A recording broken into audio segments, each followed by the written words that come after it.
heart never lie. Nakaligtas ka sa arranged marriage, pero hindi sa dying wish. Paano kung mali ang pinasok mo, ang naging desisyon mo?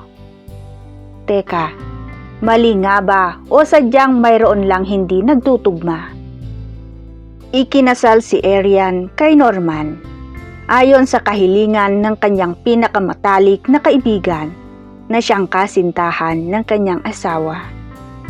Nangako silang dalawa rito na aalagaan at susubukang matutunang mahalin ang isa't isa.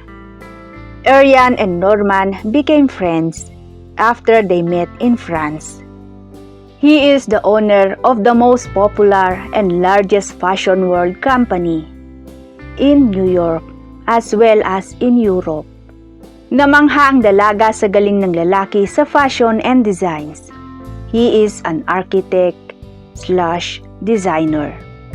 Humanga siya sa lalaki hanggang sa maisipan nitong magbukas ng branch ng fashion world sa Pilipinas, kung saan lalo silang naging malapit.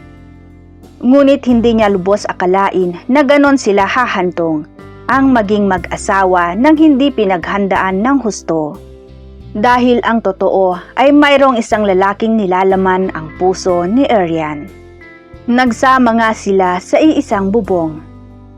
Acts like a husband and wife. And as his wife, ipinagkaloob ni Arian sa lalaki ang kanyang buong pagkatao.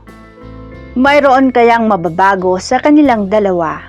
Mayroon bang masasaktan? May maiiwan bang pusong sugatan? Hanggang kailan sila matatali sa pangakong binitawan? Abangan ang pagsisimula ng panibagong yugto ng buhay ni Arian at Norman.